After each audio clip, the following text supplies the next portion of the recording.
Eu saúdo a todos os irmãos na paz de nosso Senhor e Salvador Jesus Cristo. Em particular, eu deixo aqui o meu abraço ao pastor José Carlos de Lima por esta festa tão bonita, tão espiritual e que já me tem tocado de maneira específica e personalizada. Irmãos, que diploma bonito. Eu acabo de receber um certificado de participação especial. Mas a participação especial, como todos os senhores sabem, é de Cristo Jesus, nosso Senhor. Se Ele não estivesse aqui, como poderíamos participar de uma forma ou de outra?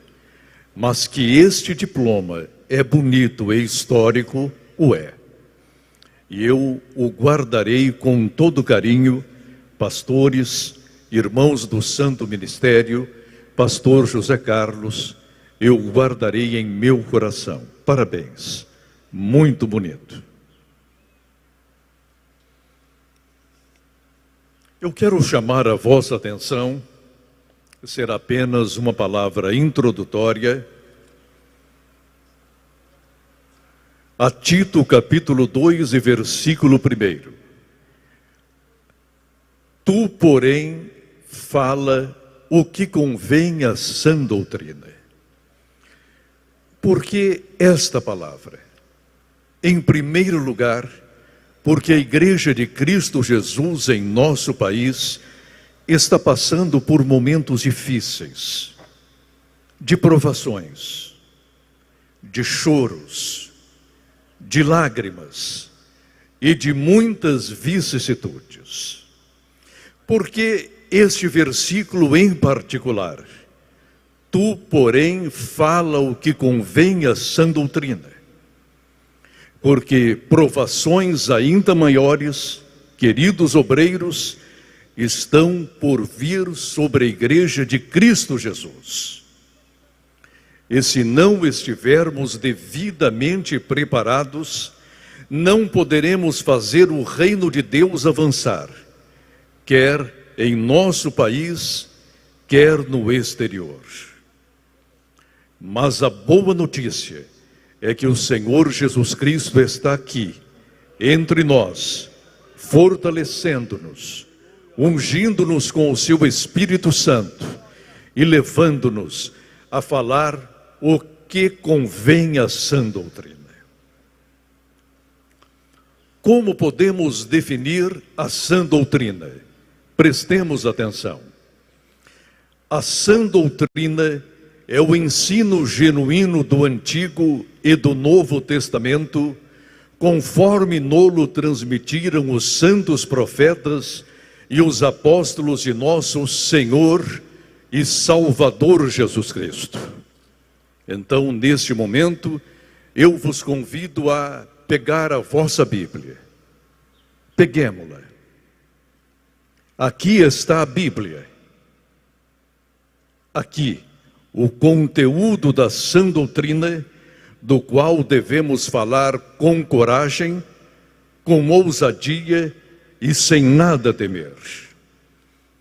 E o que é a Bíblia? A Bíblia, senhores, é a inspirada, a inerrante, a completa e a infalível palavra de Deus. A Bíblia é a palavra de Deus. Quando eu era criança, ouvi algumas pessoas dizerem que a Bíblia fechada é como um outro livro qualquer, mas se aberta, é a boca de Deus a falar-nos constantemente. Eu discordo. A Bíblia, quer fechada, quer aberta, é a palavra de Deus. A Bíblia, quer obedecida ou desobedecida, ou mesmo ignorada, é a palavra de Deus. E nela está a sã doutrina, na qual fundamentamos a nossa fé, o nosso credo, os nossos livros, as nossas lições bíblicas e o nosso modo de ser, agir e a praticar o cristianismo no dia a dia. O conteúdo da sã doutrina é constituído pelas narrativas e ordenanças contidas na Bíblia Sagrada que, sem qualquer exceção, devem ser recebidas como doutrina e prescrição ou mandamento. Eu não posso conformar-me, senhores, com alguns acadêmicos que, de posse da Bíblia, dizem que devemos fazer uma diferenciação entre o que é narrativa e o que é ordenança e mandamento. Não, senhores. Para mim, a Bíblia deve ser acatada integralmente, do livro de Gênesis ao livro de Apocalipse. Porque mesmo nas narrativas eu busco consolo, edificação e bênção para a minha vida. E o apóstolo Paulo, a esse respeito, é muito taxativo.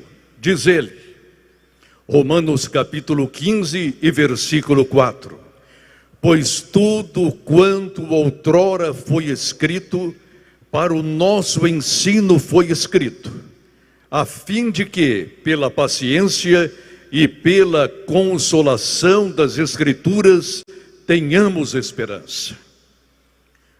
Por conseguinte, se quisermos de fato ter esperança na volta de nosso Senhor e Salvador Jesus Cristo, tenhamos a Bíblia integralmente, do Gênesis ao Apocalipse, como a inspirada,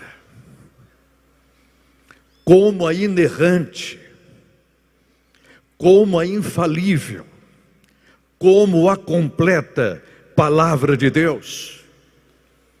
E desta palavra não devemos tirar ou ignorar uma vírgula sequer, porque os mandamentos salvam, mas as narrativas contidas nas Sagradas Escrituras também salvam. Tiremos, por exemplo, a narrativa do nascimento, do ministério, da paixão, da morte e da ressurreição de Cristo Jesus. O que fica? Não há salvação, não há redenção, não há justificação, não há nenhuma alma chegando ao céu. Mas quando depositamos a nossa fé, quer na criação do universo, quer na chamada de Abraão, quer no nascimento de Cristo Jesus, o meu Salvador, o seu Salvador, seja na paixão e na morte do meu Cristo e do seu Cristo, seja em sua ressurreição, então nós temos esperança, porque se Cristo não ressuscitou, afirma o apóstolo São Paulo, a nossa fé seria vã, vazia, sem efeito, sem força. Mas porque Cristo ressuscitou, não nos enganemos, Ele está aqui, sondando cada coração, cada vida. Ele está aqui, sabendo e discernindo todo o nosso pensamento.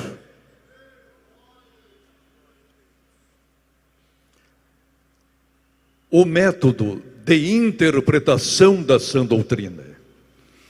Na interpretação da sã doutrina, utilizaremos sempre o método canônico, ou seja, a Bíblia Sagrada, sendo a inspirada e inerrante palavra de Deus, interpreta-se a si mesmo. Na parte da manhã, quis o meu Senhor, quis o meu Salvador, que eu fosse edificado com várias palavras. E homens simples, mas ligados e ungidos por Deus, foram utilizados pelo Espírito Santo, foram usados pelo Consolador, para que eu tivesse hoje consolação, para que as minhas feridas fossem pensadas, para que eu me renovasse hoje, aqui neste momento, como a águia. Porque cheguei debilitado, mas quando o nosso pastor José Carlos cantava o hino Trabalhadores do Evangelho, senti-me renovado naquele instante. E eu tive uma experiência semelhante como a do profeta Daniel. Ele fraco, mas ao sentir a mão do anjo sobre os seus lombos, ele retemperou-se fisicamente, espiritualmente, e o mesmo aconteceu comigo. O Senhor Jesus está aqui em nosso meio, neste momento e nesta manhã.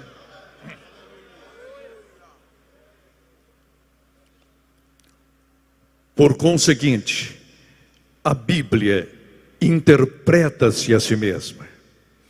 A sã doutrina interpreta-se a si mesma. Não estou desfazendo daqueles que tiveram oportunidade de ir para a academia, de estudar hermenêutica, de praticar a exegese, não, senhores. Mas eu glorifico a Deus porque homens e mulheres simples, ao abrirem as Sagradas Escrituras, leem a palavra de Deus, ouvem o mesmo Deus falar consigo, salvá-los, redimi-los.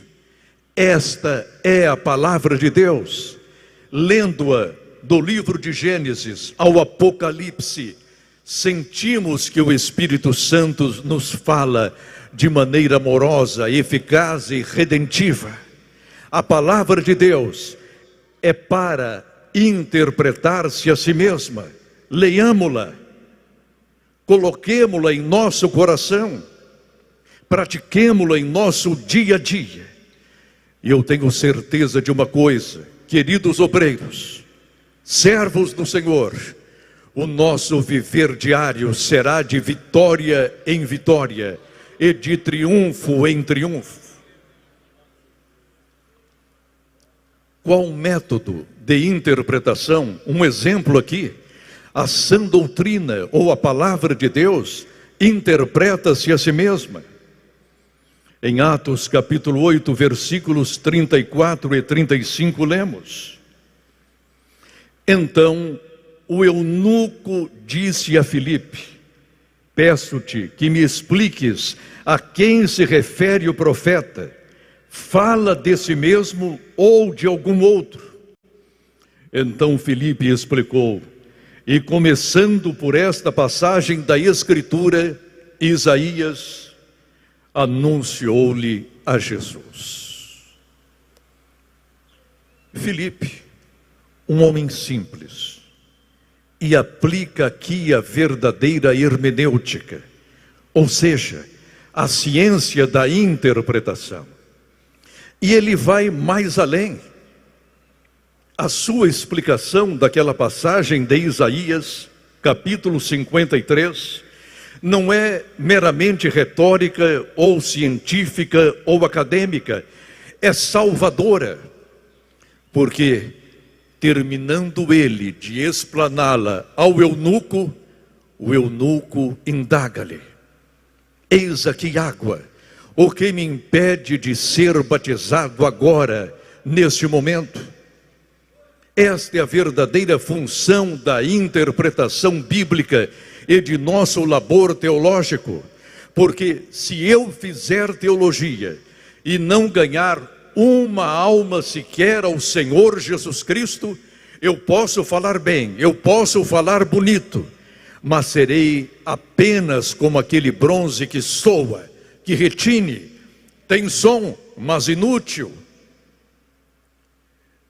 tem um cimbalar, até eloquente, mas não salva e não redime. Por isso, eu acho que a partir de agora, ao invés de estudar hermenêutica, eu vou estudar filipêutica, ou seja, um método de meu irmão Filipe para explicar e evangelizar e ganhar muitas almas ao Senhor Jesus Cristo.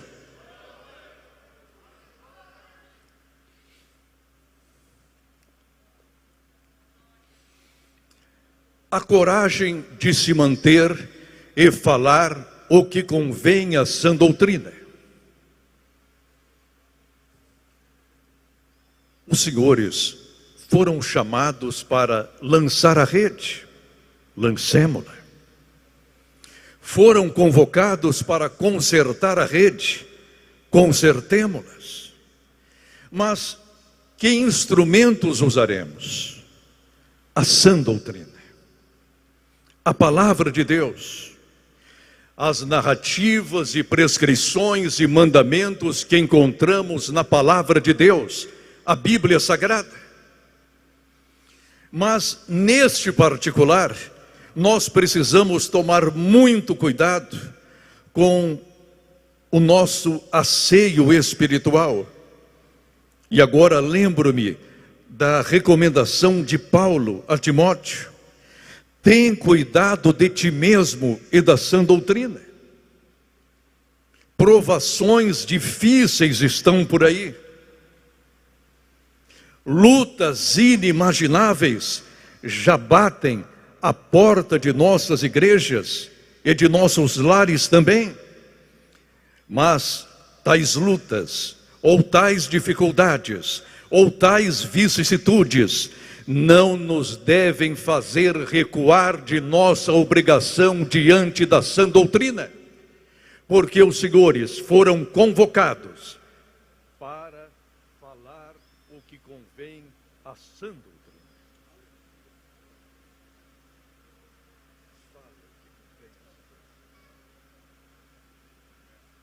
Fala o que convém. Falai o que convém. Aleluia! Falai o que convém à sã doutrina. Falemos o que convém à sã doutrina. Sabeis por quê? Porque o rei está voltando.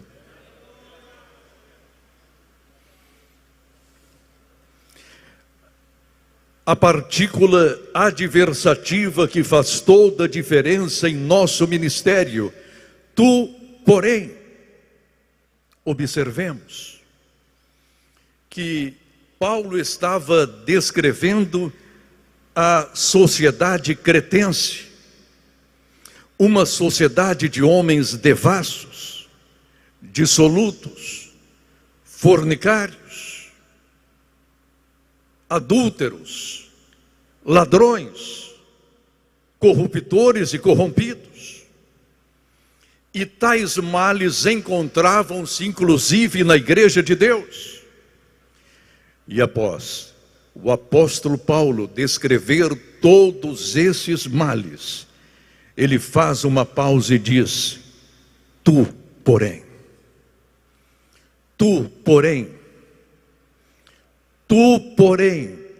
fala o que convém à sã doutrina. Não importa a condição moral e espiritual de muitas igrejas, ou do universo evangélico brasileiro ou mundial, não importa. Tu, porém, em nome de nosso Senhor e Salvador Jesus Cristo, fala o que convém à sã doutrina. Tu, porém, fala o que convém à sã doutrina, porque fazendo isto, salvar-te-ás tanto a ti mesmo, como aqueles que te ouvem. Mas não fazendo isso, deixando a sã doutrina de lado, ignorando-a, depositando-a ou sepultando-a em seus pecados pessoais, não te salvarás nem a ti mesmo e nem aos que te ouvem, mas o Espírito Santo diz nesta manhã: tu, porém, fala o que convém à sã doutrina.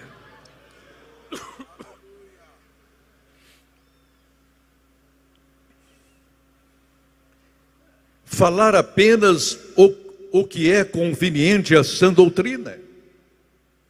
Nossos sermões hão de ter como tema prioritário a sã doutrina. Irmãos,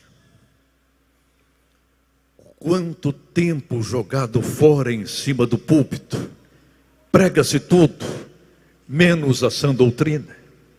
Fala-se de tudo, menos da sã doutrina. Promove-se tudo e alguns ou a todos, menos a sã doutrina. Há espaço para teatro, coreografia, menos para a sã doutrina. Há espaço em muitos púlpitos para verdadeiras presepadas, menos para a sã doutrina. Mas o Espírito Santo diz nesta manhã: tu, porém, fala o que convém à sã doutrina.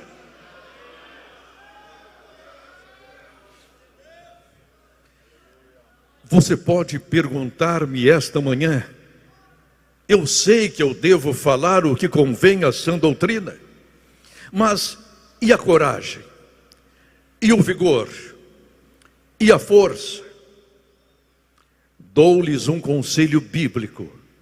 Hoje, agora, se abrirmos as nossas Bíblias em 2 Timóteo capítulo 1 e versículo 7, leremos: porque Deus não nos tem dado espírito de covardia, mas de poder, de amor e de moderação. E sempre que nos pomos a pregar a sã doutrina, queridos irmãos, vamos deparar-nos com dificuldades, com oposições e opositores. Vamos desagradar este grupo ou aquele grupelho. Quando nos pomos a manifestar os desígnios de Deus através de uma exposição corajosa da sã doutrina, deixaremos o inferno inquieto. Mas que fique o inferno inquieto, eu quero os céus alegres. Que este grupo ou aquele grupelho destempere-se, eu quero satisfeito o meu Cristo, o meu Senhor. Que os opositores se manifestem. O que eu quero aqui são os céus abertos e a presença de Deus manifestando-se em cada coração e em cada vida. Porque Deus não nos deu um espírito de covardia. Às vezes, no exercício de nosso ministério, precisamos disciplinar um adúltero que traz um bom dízimo para a igreja, e ficamos cocheando entre esse dízimo e esse ouro maldito e a sã doutrina. Opte sempre pela sã doutrina. Deixe o ouro de lado. Às vezes, quando falamos aquilo que convém à sã doutrina, deixamos um poderoso descontente. E como discipliná-lo? Ele é um poderoso, mas eu não quero deixar descontente ao todo-poderoso Deus. O todo-poderoso Senhor, aquele que disse: eu sou o dono da prata e do ouro. Avancemos mais alguns minutos com a vossa permissão. A proclamação prioritária da mensagem da cruz é o que convém à sã doutrina. Ponto número 1. Nossos púlpitos terão como prioridade máxima a mensagem da cruz. Porque decidi nada saber entre vós, senão a Jesus Cristo e este crucificado. 1 Coríntios capítulo 2 e versículo 2.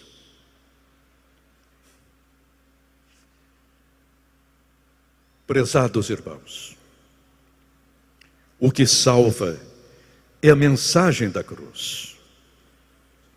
O que liberta é a mensagem da cruz. O que regenera o mais vil pecador é a mensagem da cruz. O que leva a prostituta a ser uma mulher de bem e uma mãe de famílias é a mensagem da cruz. O que faz um poderoso centurião reconhecer no crucificado o Filho de Deus é a cruz e a sua mensagem. Por isso, em nossos púlpitos, devemos ser escravos e servos da mensagem da cruz. Nada pode substituir o evangelho puro e simples de nosso Senhor e Salvador Jesus Cristo. Nada. Nenhuma festa, nenhuma comemoração, nenhum aniversário de pastor deve substituir a mensagem da cruz. Porque se não a pregarmos, naquela noite, muitos não hão de ouvir o evangelho e não hão também de converter-se. Mas quando pregamos a mensagem da cruz, os céus se alegram e nós nos alegramos também.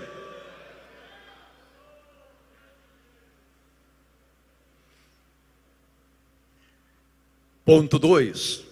Apresentemos o Evangelho de Cristo como poder de Deus.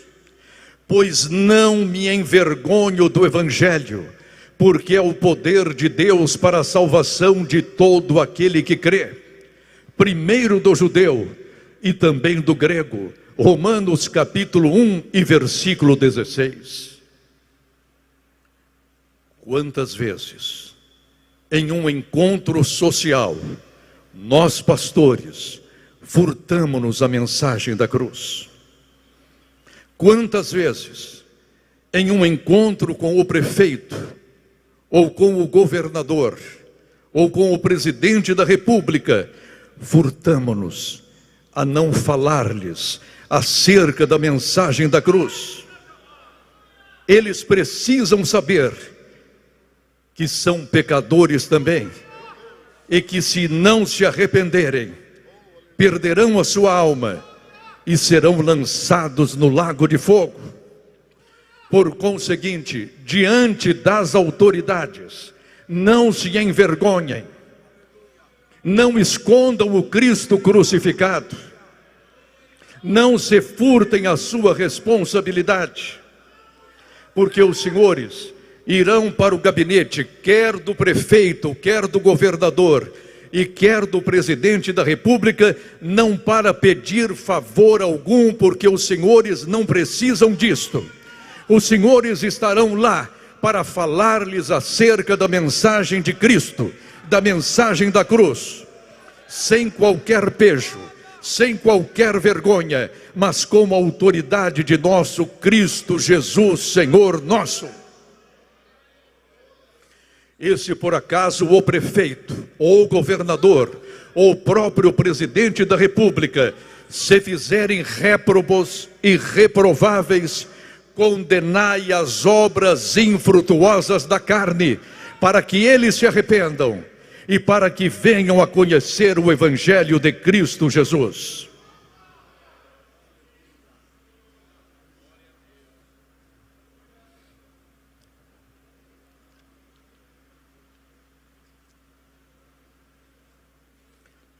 Ponto número 3.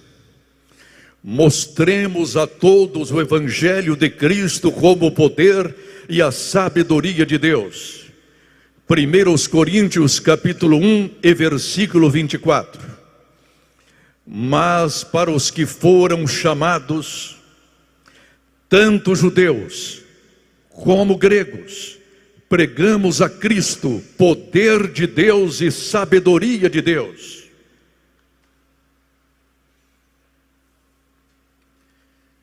Às vezes nós, pregadores do Evangelho, intimidamo-nos diante de um professor, de um autor best-seller, diante de um sociólogo, de um cientista político, intimidamo-nos. Nós que temos a verdadeira sabedoria, intimidamo-nos. E eles, com as suas tralhas, com as suas presepadas e retóricas, não se escondem, não se envergonham. Abramos-lhes a Bíblia Sagrada e vamos expor-lhes o Evangelho, que é a verdadeira sabedoria e o verdadeiro poder. Chega de timidez na proclamação do Evangelho de Cristo. Chega de timidez. Abramos a Bíblia Sagrada e falemos esta palavra. É esta palavra. É esta palavra que nós devemos pregar e não outra. A palavra de Deus. Levante a sua Bíblia agora.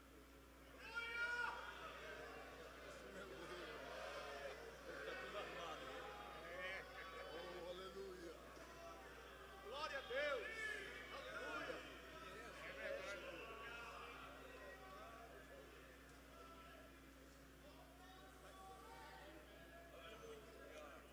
Vou repetir aquilo que escreveu Paulo. Mas para os que foram chamados, você foi chamado, tu foste chamado, fomos chamados, fostes chamados. Então diz a palavra de Deus: tanto judeus como gregos, pregamos a Cristo, o poder de Deus e sabedoria de Deus.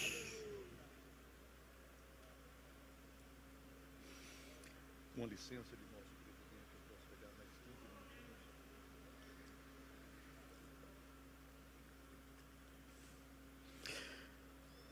tudo. A intensificação da evangelização nacional e das missões culturais, transculturais. Isto é falar concernente ao que convém à sã doutrina. O nosso país, irmãos, já experimentou momentos de prosperidade econômica. E fizemos o quê? Esquecemos os povos, deixamos-los de lado, concentramos-nos em nós mesmos. E por pouco, não caímos nas mãos dos comunistas. Deus interveio no momento certo, exato, dando-nos mais uma oportunidade. Deixarei algo bem claro aqui nesta manhã. Virá uma outra onda de prosperidade financeiro-econômica em nossa nação. Mas não é para o meu deleite, nem para o seu deleite, nem para o deleite dos membros do Santo Ministério. O Senhor dar-nos-á os recursos financeiros necessários para fazer missões. Para fazer missões e não mansões. É para fazermos missões e não mansões. Ouviram bem?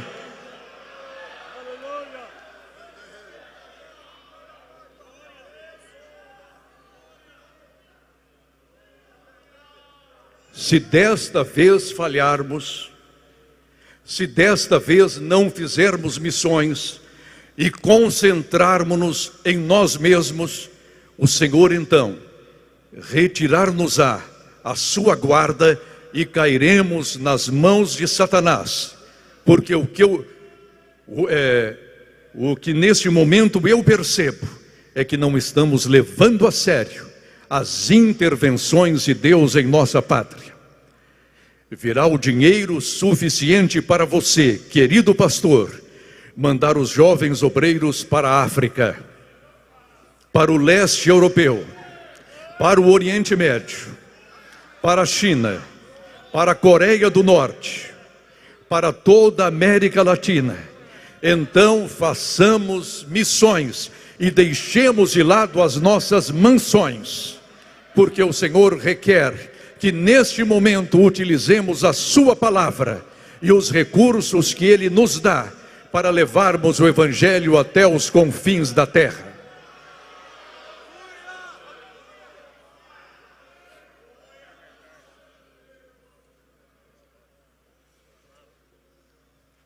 Irmãos, nós estamos com medo de o Brasil ser invadido por imigrantes.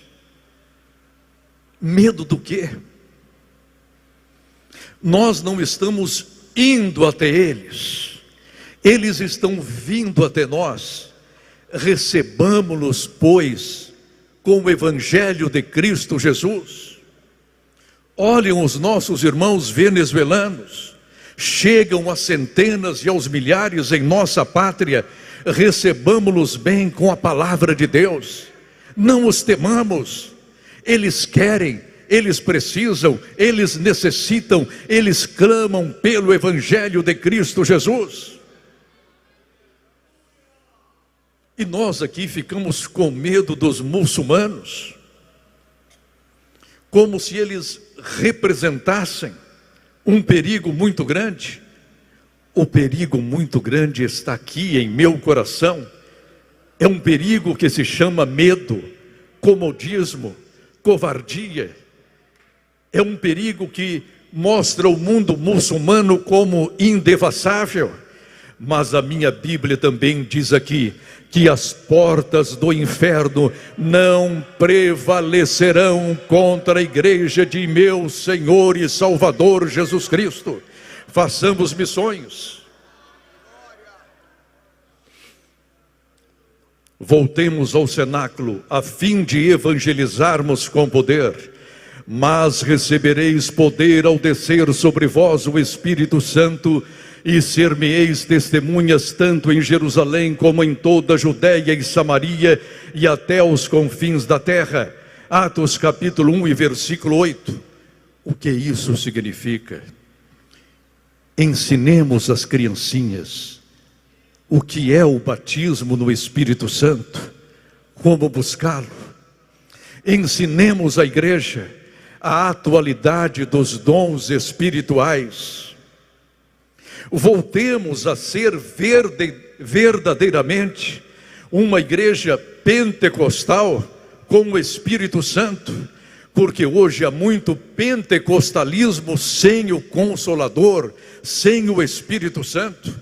Igrejas que já não experimentam mais o falar noutras línguas, o profetizar, o interpretar as línguas dadas em mistério. Há igrejas que já não possuem mais os dons de curar, de discernir, da ciência, da sabedoria, os dons de poder. É chegado o momento de evangelizarmos com poder. Precisamos, os obreiros todos, dizer: eu não tenho prata, e realmente não tenho. Eu não tenho ouro, porque não me envergonho de algum ouro que eu tenho, porque não é fruto de corrupção. Mas o que eu tenho, isto te dou, em nome de nosso Senhor Jesus Cristo. Levanta-te, anda, vai para a tua casa.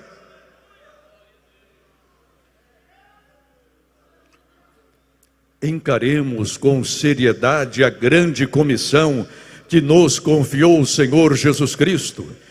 Ide, portanto, fazei discípulos de todas as nações, batizando-as em nome do Pai e do Filho e do Espírito Santo, ensinando-os a guardar todas as coisas que vos tenho ordenado.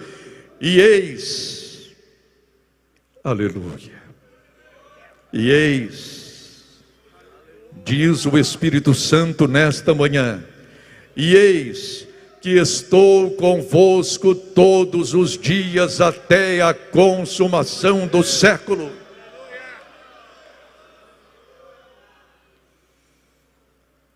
Evangelizemos sem impedimento algum. Atos capítulo 28, 30 e 31. Por 2 anos permaneceu Paulo na sua própria casa, que alugara, onde recebia todos os que o procuravam, pregando o reino de Deus, e com toda intrepidez, sem impedimento algum, ensinava as coisas referente ao Senhor Jesus Cristo, sem impedimento algum. Ele, talvez algemado de vez em quando, mas sem impedimento algum. Não podia sair daquela casa, sua prisão domiciliar, mas sem impedimento algum. A sua residência guardada pelas autoridades romanas, mas sem impedimento algum.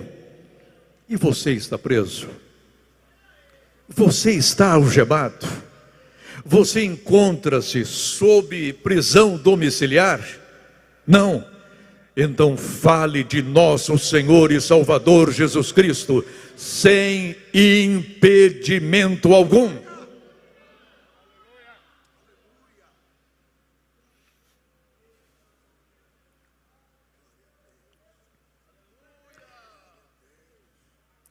O clamor de ajuda pela evangelização mundial ainda soa, ainda ecoa, hoje com mais altura e eloquência.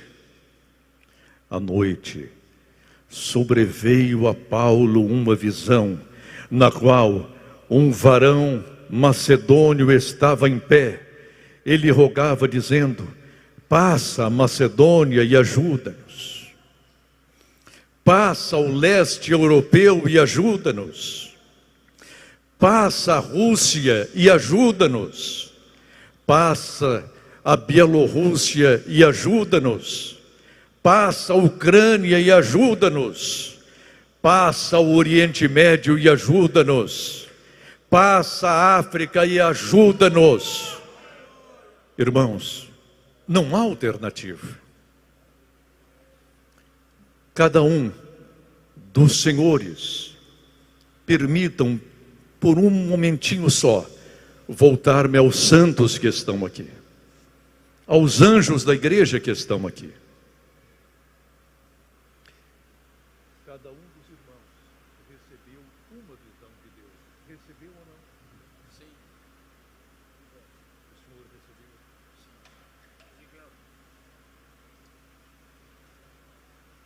Sim. Receberam a visão de Deus?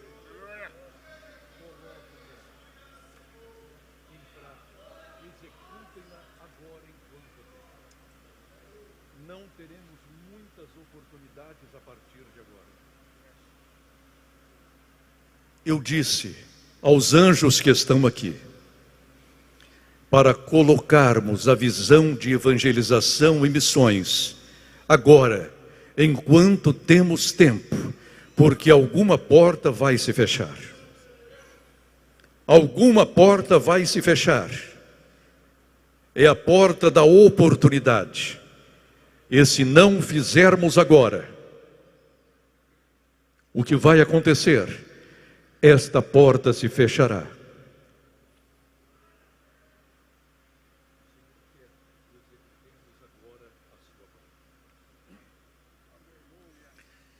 Mas como devo fazer diante desse chamado? Diante dessa urgência? Você vai dizer como o apóstolo Paulo. Repitam comigo: pelo que, ó rei Agripa, não fui desobediente à visão celestial. Vamos repetir: não fui desobediente à visão celestial. Que Deus nos abençoe.